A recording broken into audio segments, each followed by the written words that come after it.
दोस्तों, स्वागत है आपका एक बार फिर। फ्रेंड, भारतीय अर्थव्यवस्था की मेरी सीरीज चल रही है जिसमें आज हम लेक्चर नंबर 5 देखेंगे और ये पहला चैप्टर जिसको मैं कह सकता हूँ अर्थव्यवस्था के क्षेत्र, आज ये हम कंप्लीट करेंगे। ये लेक्चर्स ISPCS के लिए हैं, 2021 से 2024 तक वैलिड है। मेरा नाम राजवीर है वैसे, बट मेरा ऑफिशियल नाम नितिन अरोड़ा के नाम से लोग मुझे जानते हैं।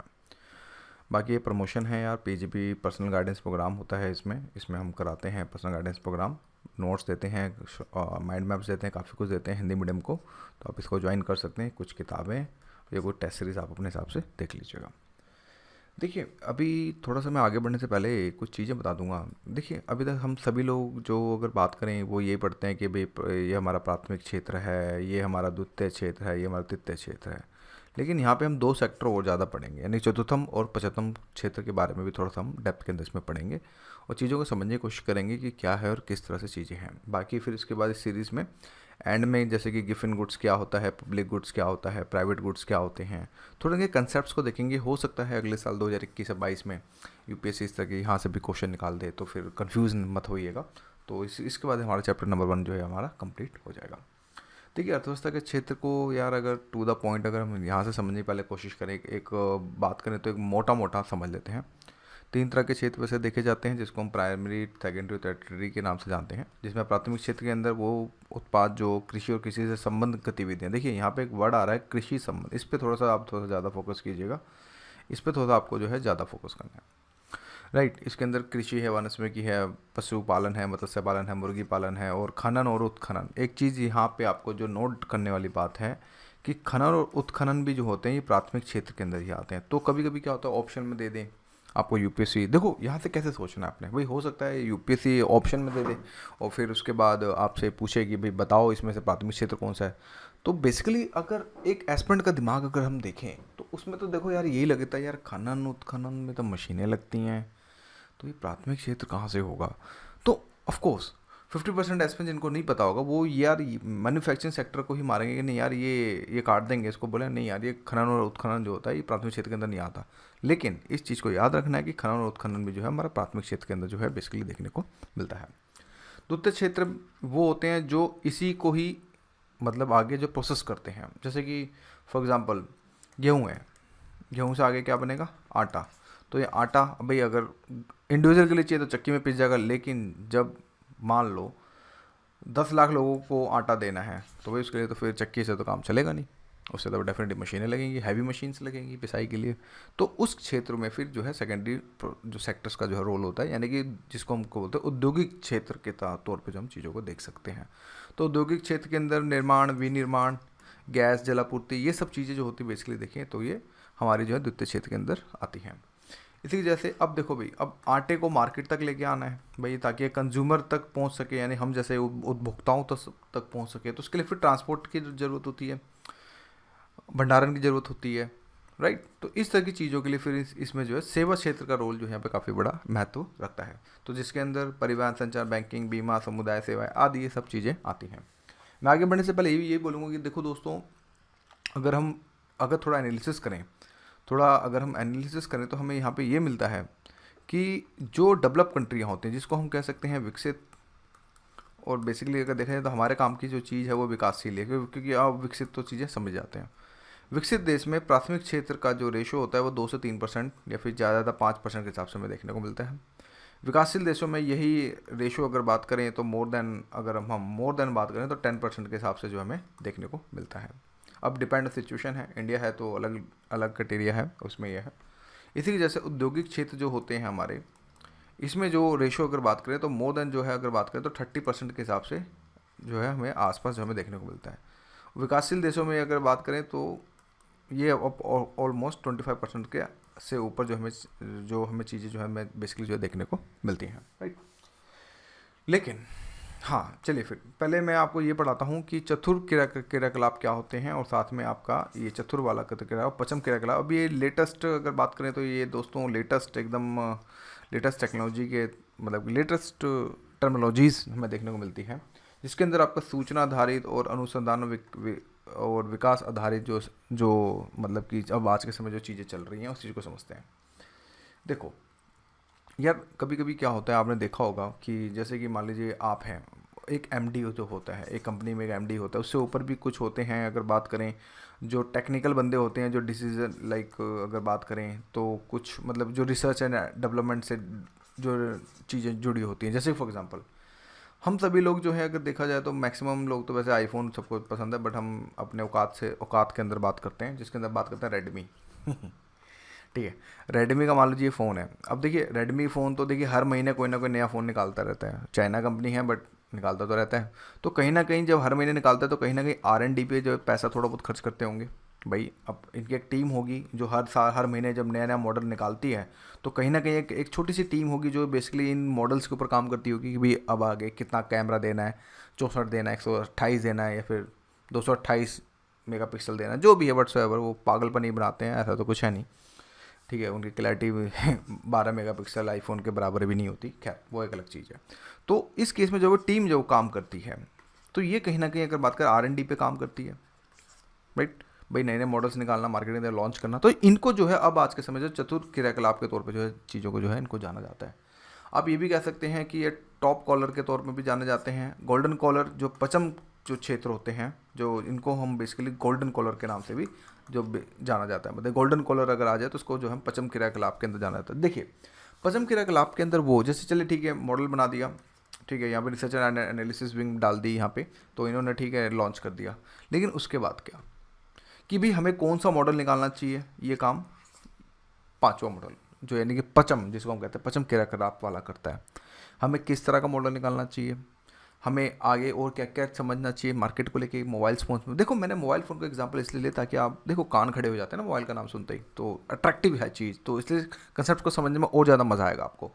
तो उस केस में फिर जो है यहाँ पे पचम क्रियाकलाप जो हमें देखने को मिलती है। तो ऐसे आप समझें कि तित्ते के बाद यानी कि टेरिटरी सेक्टर के बाद यानी कि तित्ते उद्योग के बाद आपका चतुर उद्योग आ गया, फिर आपका जो है यहाँ पे पचम उद्योग आ गया।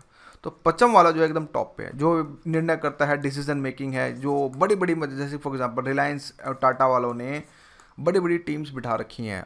मतलब R&D से भी ऊपर जो टेक्निकल बंदे होते हैं या फिर जो डिसीजन मेकिंग होते हैं जिनको हम बोल सकते हैं, उनको बिठा रखा कि आप बताइए कि हम इसमें इन्वेस्ट करें ना करें। तो वो सब पूरा गुना भाग लगा के आगे पीछे का बैकग्राउंड खंगाल के जो लोगों को सजेशन देते हैं। इसी के जैसे आप ऐसे भी समझ सकते हैं, अगर IAS लेवल के हिसाब से सोचें तो आप ऐसा ऐसा समझें कि अगर मैं अपने हिसाब से, अगर देखिए टेक्निकली ठीक नहीं है बट फिर भी मैं आपको समझने की कोशिश करूँगा, जो चीफ सेक्रेटरी होगा वो भी एक IAS ही होगा, लेकिन वो एक वरिष्ठ IAS होगा। सबसे ऊपर कौन हो गया, कैबिनेट सेक्रेटरी। इंडिया की सबसे टॉप मोस्ट पोस्ट इंडिया की IAS के अंदर अगर देखें तो कैबिनेट सेक्रेटरी होती है, जिसके अंदर डायरेक्ट वो PM और होम मिनिस्टर और सबसे जो इंटरकनेक्टेड होते हैं। तो उससे नीचे फिर हो गया आपका PMO का सेक्रेटरी, फिर इसके नीचे हो गया चीफ सेक्रेटरी। तो ऐसे जो टॉप पे कैबिनेट सेक्रेटरी बैठा, वो कहीं ना कहीं आप ऐसे समझ के चलें कि ये पचम वाला बंदा है, जो टॉप मोस्ट प्रायोरिटी जो करता है, मतलब उसके निर्णय से काफ़ी कुछ उतर पुतर हो सकता है। तो ये सब चीज़ें जो होती हैं चतुर पचम मतलब कि इसके चीज़ में जो हम जो है देखने की कोशिश करते हैं। अब अभी तक समझाया ओवरव्यू क्या होता है, जैसे ब्रीफ समझा दिया, अब थोड़ा सा डेप्थ के अंदर चल लेते हैं हल्का सा। देखो दोस्तों, प्राथमिक क्षेत्र यहाँ से ये सब हो गया होगा। जो प्राथमिक क्रियाकलाप से जो बिल्कुल लगे रहते हैं उनको प्राथमिक क्षेत्र के तौर पे जो है समझते हैं। तो इसी केस के अंदर अगर हम बात करें तो जो डायरेक्टली जब बात करें जो प्राकृतिक संसाधनों को कच्चे तौर पर प्राप्त किया जाता है और फिर उनके अंतर्गत उनका प्रोसेस किया जाता है थोड़ा बहुत, तो उसको जो है अगर हम बात करें तो प्राथमिक क्षेत्र के तौर पर जो है चीज़ों को जो समझा जाता है। इसमें अगर हम देखें तो संबंध गतिविधियाँ कहलाती हैं, और साथ में इसमें निम्न क्षेत्र शामिल होते हैं, जैसे कृषि हो गया, मत्स्य पालन, वानिकी, खनन उत्खनन, ये सारी चीज़। इनको बेसिकली लाल कॉलर कार्यकर्ता के तौर पर जो है जाना जाता है। यानी कि ये बेसिकली अगर बात करें तो ये रेड कॉलर्स के नाम से जो इसके स्पेशली अगर बात करें तो प्राथमिक क्षेत्र को जो जाना जाता है। देखो अब ये रेड कॉलर अगर हम बात करें तो पीसेस फैक्ट के तौर पे आ सकता है, तो इस चीज़ को थोड़ा सा ध्यान रखिएगा कि पीसेस फैक्ट के थ्रू जो है पूछ सकता है कि रेड कॉलर किस क्षेत्र से संबंधित है। तो डायरेक्ट आपका जो दिमाग लगना चाहिए कि भाई रेड कॉलर जो है यानी कि लाल कॉलर जो है अगर हम देखें तो प्राथमिक क्षेत्र से जो है संबंधित हमें समझ आता है। बाकी इसके अंदर कुछ इस तरह से मैंने अगर बात करें तो थोड़ा सा डिटेल एनालिसिस यहाँ पे प्राथमिक क्षेत्र के अंदर फॉरेस्ट्री हो गया, फिशिंग हो गया, एग्रीकल्चर हो गया, माइनिंग हो गया, और आपको जिसमें कोल और आयरन भी आ गया, और उसमें मिनरल्स एक्सट्रैक्शन हो गया, ऑयल हो गया। तो ये सब जो होते हैं अगर बात करें तो प्राथमिक क्षेत्र के अंदर ही हमें जो है देखने को मिलते हैं। हाँ, एक बात और देखो दोस्तों, एक चीज़ ये भी ध्यान रखिएगा, एक मिनट में थोड़ा PPT को सही कर लूँ। हाँ, एक चीज़ ये भी ध्यान रखिएगा, जो मतलब मैं जो थोड़ा लेटेस्ट चीज़ें जो इन पे नज़र रखती हैं, देखिए यहाँ पे आप एक फिगर निकालें देखिएगा, जैसे कि देखिए यहाँ पे मैंने लिख रखा है मिनरल एक्सट्रैक्शन। देखिए ये, जिसका मतलब होता है कि भाई जो खनिज का उत्खनन करना, यानी कि उनका खनन करना खनिजों का। लेकिन इसको भी, यानी कि इसको भी जो बात करें तो प्राथमिक क्षेत्र में रखा गया है। भाई अब सिंपल सी बात है, कोई एक आदमी जाके तो खनिज तो उत्खनन कर नहीं सकता। भाई अगर हम जैसे लोग जाएंगे कि अकेला भी कुदाल लेके जाए, फावड़ा लेके जाए और खनिज तो ऐसा तो पॉसिबल नहीं है। इसके लिए भी कहीं ना कहीं मशीन्स की ज़रूरत पड़ती है। लेकिन सरकार ने इसको जो है बेसिकली प्राइमरी सेक्टर के अंदर ही डोनेट किया है। इसके पीछे रीजंस होते हैं। रीजंस के साथ पहले हम फायदे, देखो इससे फ़ायदा ये होता है कि इनको अगर देखें थोड़े बड़े लेवल पे सोचें तो कहीं ना कहीं गवर्नमेंट की तरफ से सब्सिडी मिलती है, क्योंकि प्राथमिक क्षेत्र में इन्वेस्ट करना है तो कहीं ना कहीं गवर्नमेंट से इनको जो है बेसिकली जो है फ़ायदा मिलता है। तो और दूसरी बात, गवर्नमेंट को क्या फ़ायदा है फिर भाई गवर्नमेंट तो चलो भाई उत्तराखंड से थोड़ी सब्सिडी मिल जाती है। गवर्नमेंट को ये फ़ायदा है जहाँ पे इनकी प्राइमरी जो प्राथमिक क्षेत्र होता है, मान लो लड़खड़ा रहा है, अभी हाथ में देखें तो कृषि में बुरा हाल है, अगर ज़्यादा कुछ खास नहीं है, तो अपनी गवर्नमेंट जो है अपनी बैलेंस शीट को सुधारने के लिए, आप जब आप पढ़ेंगे, जब मैं आपको बैलेंस शीट पढ़ाऊंगा, उसको सुधारने के लिए ये यहाँ पे दिखाता है कि देखो भाई हमारे ओवरऑल प्राथमिक सेक्टर में इतनी बढ़ोतरी हुई। तो ये गवर्नमेंट ये चाहती है कि खनिज उत्खनन से हमें कहीं ना कहीं प्राथमिक क्षेत्र में हमें हमारे जो आंकड़े हैं वो बेहतर हो सकें। ध्यान से समझिएगा, कोई नहीं बताएगा। यानी कि प्राथमिक क्षेत्र के आंकड़े बेहतर हो सके, ताकि हम एज ए यूएन को जब हम रिप्रेजेंट करते हो, देखो भाई हमारे देश के नागरिक प्राथमिक क्षेत्र में भी अच्छा काम कर रहे हैं, देखो हमारी इतनी रही जीडीपी, राइट, होता है ना, फर्रा दिखा देते हैं आगे फेस, ये देखो जी हमारी जीडीपी में। तो इसके कारण एक कारण ये भी है ताकि एक खनन और उत्खनन को, और दूसरी बात सरकार भी ये देखो इसके पीछे व्यवहारिक कारण यही है। लेकिन थ्योरी कारण ये है कि नहीं भाई ये तो डायरेक्ट संसाधन है और डायरेक्ट हम जस्ट निकाल सकते हैं, तो इसको फिर प्राथमिक क्षेत्र के अंदर काउंट किया जाता है। तो टेक्निकली दोनों ठीक है, यानी कि अगर थ्योरेटिकल देखें तो सही है, सरकार सही कह रही है कि भाई ठीक है प्राथमिक संसाधन है तो इस पे से हम निकाल रहे हैं तो ये प्राथमिक क्षेत्र में आ जा रहा है। लेकिन व्यवहारिक तौर पे इसके पीछे की मंशा यही है ताकि सरकार जो अपनी बैलेंस शीट को बचा सके और प्राथमिक क्षेत्र में थोड़ी तरक्की दिखा सके कि देखो ओवरऑल हमारा प्राथमिक क्षेत्र में इतना हमारा जो है चीज़ें जो है देखने को मिलती हैं, राइट। तो दोस्तों ये थोड़ा सा टेक्निकल, क्योंकि देखिए ये भी मैं बता रहा हूँ तो रिसर्च पेपर्स एनालिसिस जो हम पढ़ते रहते हैं कभी कभी, तो उससे सी चीज़ें सारी निकल के सामने आती हैं, तो वही चीज़ें मैं आपको एक रिसर्च पेपर के थ्रू ही मैं आपको बता रहा हूँ। चलिए फिर आगे बढ़ते हैं। इसके साथ साथ अगर हम बात करें तो इसके अंदर हमें ये भी देखने को मिलता है कि देखो आमतौर पर अगर बात करें प्राथमिक क्षेत्र में, तो जिसमें विकासशील देशों में अधिक महत्व है, लेकिन अधिक विकसित राष्ट्रों में इसका महत्व जो है बहुत ज़्यादा कम हो जाता है। देखो अब यह सिंपल सी बात है, हमारे देश के अंदर अगर देखें तो प्राथमिक क्षेत्र में लोग ज़्यादातर कृषि कार्यों में ज़्यादा लगे पड़े हैं। क्यों भाई, इनके पास रोजगार नहीं है ढंग का, तो क्या करेंगे, तो इस वजह से इनको जो मजबूरी में जो है कृषि क्षेत्र के अंदर ही काम करना पड़ता है। लेकिन विकसित देशों में ये काम अगर देखें तो ज़्यादा इसको तर्जुब नहीं दी जाती है, क्योंकि ऑफकोर्स रिच कंट्री है, लैंड्स बड़े हैं, लैंड होल्डिंग बहुत ज़्यादा बड़ी है, तो वहाँ पे बेसिकली जो मशीनों से ज़्यादातर जो है अगर बात करें तो काम ले लिया जाता है।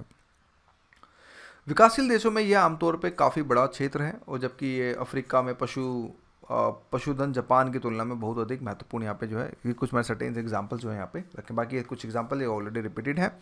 और किसी क्षेत्र की विधि उतार चढ़ाव रही है। अगर हम इकोनॉमिक सर्वे 2000 अभी लेटेस्ट जो है 2019 वाला ही चल रहा है, जिसमें अगर बात करें 2014-15 में तो 0.2% के आसपास से बढ़कर अगर देखें तो 2016-17 में कुछ 6.3% के आसपास बढ़ी है। लॉकडाउन और कोरोना के बाद भी अगर बात करें तो हमारी अगर बात करें तो कृषि के अंदर जो है काफ़ी ज़्यादा जो है हमें सुधार जो है हमें देखने को मिला है। तो ये भी एक कह सकते हैं कि काफ़ी बड़ा इंपॉर्टेंट फैक्ट हमारे एग्रीकल्चर के लिए, एक पॉजिटिव साइन इन फ्यूचर में हमें जो है देखने को मिलता है। बाकी कृषि का डिकोडेड जब हम एग्रीकल्चर जब मैं पढ़ाऊँगा तो उसमें पूरा डिकोड करूँगा कि कृषि से रिलेटेड सारे इश्यूज़, सारे फंडामेंटल इश्यूज़, इन सबको जो हम बहुत अच्छे से बारीकी से जो हम देखेंगे। अभी फ़िलहाल जैसे एक ओवरव्यू, क्योंकि काफ़ी एस्पेक्ट्स ऐसे हैं जिनको इकोनॉमी से बहुत ज़्यादा डर लगता है, घबराहट होती है मन में इकोनॉमी का नाम सुनते, तो यार ये लेक्चर्स देखते चले जाएंगे तो देख लेना घबराहट कब खत्म हो जाएगी आपको पता भी नहीं चलेगा। चलिए द्वितीय क्षेत्र के अंदर देखो दोस्तों, वही प्राकृतिक संसाधनों को लिया, प्राथमिक क्षेत्र को लिया, उसको उठा के प्रोसेस में डाल दिया।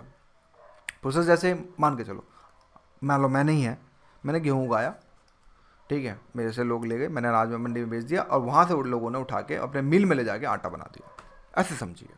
तो जब आटा बना दिया तो मशीन का उपयोग हुआ, तो कहीं ना कहीं हमें जो है द्वितीय सेक्टर की कहीं ना कहीं हमें जो है अगर बात करें तो हमें इसका बेनिफिट मिलता है।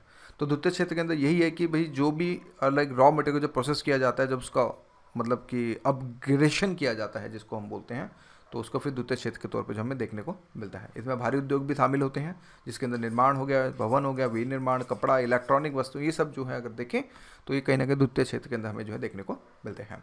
इसी में कई उद्योग बहुत सारी अपशिष्ट पदार्थों का भी उत्पादन करते हैं। देखिए अब ये एक नया कंसर्न है कि द्वितीय उद्योग के अंदर सबसे ज़्यादा देखें तो पर्यावरण समस्या हमें जो देखने को मिलती है, क्योंकि ये बेसिकली आपको देखा होगा बड़ी बड़ी चिमनियाँ लगी रहती हैं। जब आप देखते हैं रेलवे सब जाते हैं तो यूपी बेल्ट और बिहार बेल्ट में जब आप ट्रैवल करें तो आप देखेंगे दिल्ली से थोड़ा सा निकलते ही दादरिया आता है तो आप देखेंगे कितनी बड़ी बड़ी चिमनियाँ ने आपको देखने को मिलेंगी और कितना सारा पोल्यूशन भी जो देखने को मिलेगा।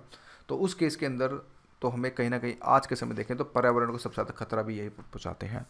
तो क्वेश्चन अगर आ जाए, ध्यान समझना, यूपीएससी में अगर क्वेश्चन घुमा फिरा के आ जाए कि भाई इन तीनों या भी इन चारों उद्योगों में, या फिर मान लो ऑप्शन दे दे प्राथमिक उद्योग, द्वितीय उद्योग, तृतीय उद्योग, चतुर्थ उद्योग, बताओ इनमें से सबसे ज़्यादा पर्यावरण को सबसे ज़्यादा नुकसान कौन पहुंचाता है?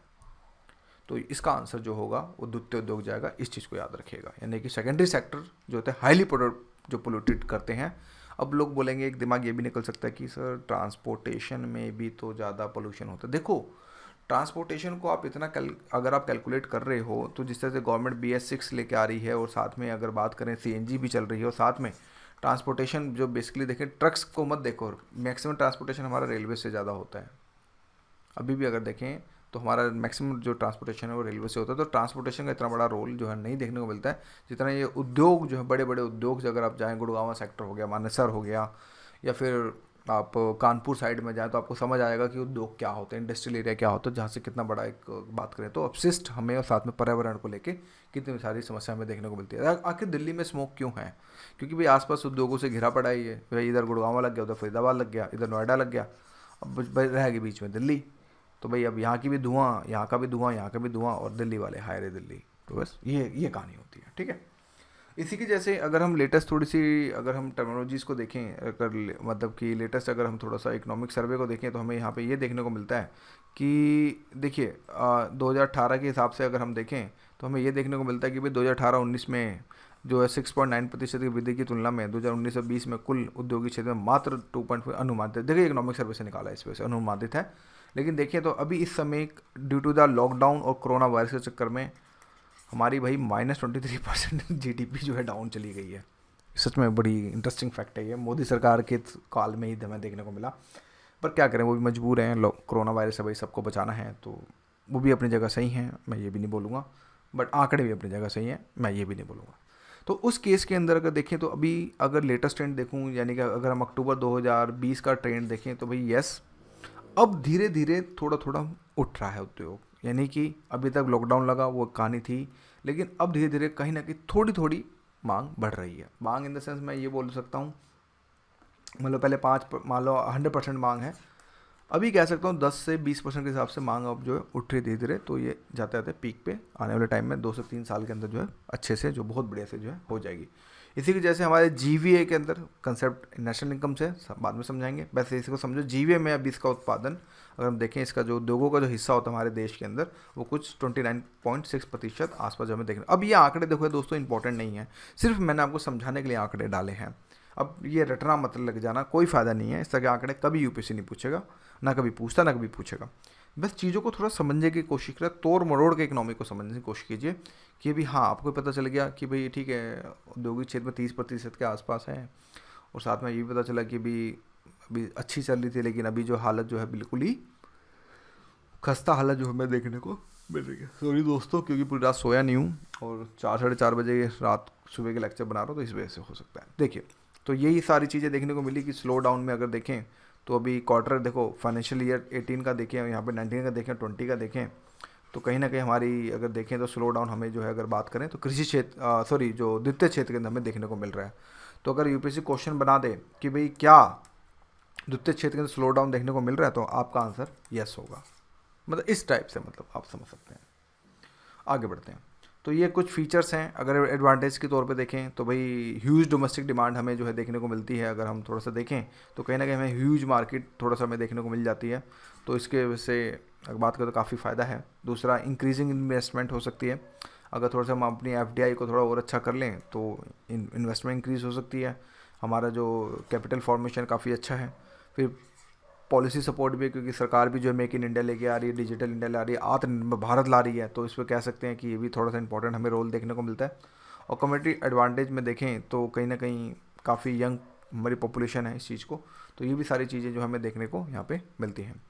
तो ये सारी चीज़ें बेसिकली इनको थोड़ा पॉज करके देख लीजिए। इंग्लिश में घबराइए नहीं, अगर नहीं भी होता तो भी छोड़ दीजिए, कोई दिक्कत नहीं है। जस्ट मैंने बता दिया कि हाँ मैन्युफैक्चरिंग सेक्टर्स की इन फ्यूचर में डिमांड है, तो हम काफ़ी अच्छा जो है मैन्युफैक्चरिंग सेक्टर यानी कि हम द्वितीय क्षेत्र के अंदर काफ़ी अच्छा जो हम कर सकते हैं। इसी के जैसे कुछ टॉप लिस्ट, देखो ये पुरानी लिस्ट है तो हो सकता है ऊपर नीचे हो, तो आपको लेटेस्ट इकोनॉमिक सर्वे से इस चीज़ को अपडेट करना होगा। तो अगर देखें तो ऑटो इंडस्ट्री, केमिकल, ये सब इनके जो शेयर होल्डर्स यहाँ पे देखो कंट्रीब्यूशन दे रखा है। इनके देखो सबसे ज़्यादा इंजीनियरिंग, यानी इंजीनियरिंग जो गुड्स होते हैं सबसे ज़्यादा हमारा जो कंट्रीब्यूशन मैन्युफैक्चरिंग सेक्टर में है। फिर उसके बाद जेम्स एंड ज्वेलरी, फिर उसके बाद है आपका केमिकल्स, उसके बाद है हमारा टेक्सटाइल्स, फिर लेदर बहुत कम है लेकिन पोल्यूटेड सबसे ज़्यादा होता है, तो जिस वजह से लेदर का एक्सपोर्ट कम है लेकिन पोल्यूटेड बहुत ज़्यादा होता है। तो ये सब चीज़ें हमें जो है समझनी पड़ेगी। देखिए अब थोड़ा सा इस आंकड़े को थोड़ा समझने की कोशिश कीजिएगा, सिर्फ समझिएगा, लिखना उखना नहीं है यार प्लीज़, सिर्फ समझो। इसमें यह है कि देखो ये कह रहा है कि share in total merchandise export में परसेंटेज कितना है। देखो एक्सपोर्ट को थोड़ा इंपोर्ट को समझना, मैं हल्का सा एक हिंट देता हूँ। देखो इसमें यह होता है कि जैसे कि मान लीजिए आपको पता है भारत की जो इकनॉमी है वो ना ही ज़्यादा एक्सपोर्ट ओरिएंटेड है ना ही ज़्यादा इंपोर्ट ओरिएंटेड है, ये बेसिकली कंजप्शन ओरिएंटेड है। यानी कि कहने का मतलब ये है कि भारत जितना उगाता है उतना खा जाता है, ऐसे समझो। मतलब भारत जितना बनाता है उतना ही इसमें हो जाता है, मतलब कि उतना ही ख़त्म, मतलब कि उत्पादन, मतलब कि उपभोग हो जाता है। क्यों? हमारे देश की जनसंख्या जो है कुल 1 अरब 30 करोड़ के आसपास हमें जो है देखने को मिलती है। तो इतनी बड़ी जनसंख्या को टैकल करना भी, जिसके कारण हम ज़्यादा ना एक्सपोर्ट ओरिएंटेड कर पाते हैं ना ही हम इंपोर्ट कर। लेकिन चाइना को थोड़ा सा देखो आप ध्यान से, चाइना में आपको ये देखने को मिलेगा कि कहीं ना कहीं 94% के जो प्रोडक्ट्स होते हैं वो एक्सपोर्ट ओरिएंटेड होते हैं, सिर्फ 6% ये अपने डोमेस्टिक कंजप्शन में खपाते हैं। तो जिस वजह से अगर ग्लोबल स्लो डाउन होता है तो सबसे ज़्यादा इंपैक्ट चाइना को पड़ेगा। यहाँ पे मैंने ये चीज़ समझा, क्योंकि देखो यार यूपीएससी क्वेश्चन कहीं से पूछा सकता है। तो अगर ग्लोबल स्लो डाउन होता है तो सबसे ज़्यादा इंपैक्ट चाइना को पड़ेगा, एज कम्पेयर टू भारत को इतना इफेक्ट इतना नहीं पड़ेगा, क्योंकि यहाँ पे सिर्फ 62% के हिसाब से। उसी के जैसे साउथ कोरिया भी एक्सपोर्ट ओरिएंटेड है, तो इसको भी ज़्यादा इफेक्ट पड़ेगा। इसी के जैसे ताइवान को भी काफ़ी ज़्यादा फर्क पड़ेगा। लेकिन अगर इंडोनेशिया को देखें तो इंडोनेशिया को कोई ज़्यादा खास फर्क नहीं पड़ेगा। क्यों? इसकी जो अगर बात करें एक्सपोर्ट जो पॉलिसी वो कुछ खास इतनी नहीं स्ट्रांग नहीं है, ये भी जितना मतलब बनाते हैं उतना खा जाते हैं, क्योंकि इनकी भी पॉपुलेशन अगर देखें तो काफ़ी बड़ी हमें जो है देखने को मिलती है, राइट। अब आते हैं तृतीय सेक्टर पे। देखो दोस्तों तृतीय सेक्टर वो सेक्टर होते हैं जो सेवा क्षेत्र से रिलेटेड होते हैं, जो सर्विस प्रकार की सेवाओं को उत्पादन करते हैं, जिसके अंदर व्यापार आ गया, होटल आ गया, बैंकिंग आ गया, भंडारण। अब यहाँ पे एक वर्ड आ रहा है, इस चीज़ को समझने की कोशिश कीजिएगा, भंडारण। मैक्सिमम लोग इसको जो है अगर बात करें भंडारण को जो है वो सेकेंडरी सेक्टर या फिर प्राइमरी सेक्टर में मार के आएंगे। भंडारण जो है सर्विस सेक्टर से रिलेटेड, जो स्टोरेज है वो भी कहीं ना कहीं हमारा जो है तृतीय क्षेत्र जो हमें देखने को मिलता है। अब देखो टेरिटरी सेक्टर में काफ़ी कुछ है, बैंक, कोऑपरेटिव, सेविंग्स, फिर मीडिया भी है, फिर पर्सनल सर्विस भी हैं, जैसे कि अभी देखो अर्बन क्लैब्स का ऐड देखें, टूरिज़्म है, ट्रांसपोर्टेशन है, ट्रेड है, जिसमें इंटरनल एक्सटर्नल एक्सपोर्टेशन इंपोर्टेशन, ये सब जो है अगर बात करें तो कहीं ना कहीं हमें जो है तृतीय क्षेत्र की तरफ हमें जो देखने को मिलता है। फिर अगर इसकी लेटेस्ट इकोनॉमिक सर्वे से चीज़ें निकालें तो कुछ वही 2019 और अगर देखें 18-19 में तो 7.5 की तुलना में कुछ सेवा क्षेत्र में इतने की बढ़ने का अनुमान है। और इसका जीवीएम है कुछ 55% के हिसाब से, यानी हमारे जीडीपी के अंदर 55% के हिसाब से जो है ये अगर बात करें तो हमें ये जो है योगदान हमें जो है देखने को मिलता है। ये बिल्कुल करेक्ट आंकड़े जो मैं आपको। एक चीज़ भारतीय अर्थव्यवस्था का आकार को समझते हैं। देखो भारतीय अर्थव्यवस्था विनिमय दर के आधार पर विश्व की अभी 5वीं सबसे बड़ी अर्थव्यवस्था है। दूसरी बात यह कि भारत की अर्थव्यवस्था पिछले साल 1900 ब्रिटेन और फ्रांस को पीछे छोड़कर अब इनको काफ़ी ज़्यादा छोड़ दिया है। और क्रय शक्ति क्षमता के आधार पर चीन और संयुक्त राज्य के आधार के बाद तीसरी बड़ी सबसे, यानी परचेजिंग पावर के हिसाब से अगर हम देखें तो तीसरी बड़ी क्षमता लेते हैं। Thank you.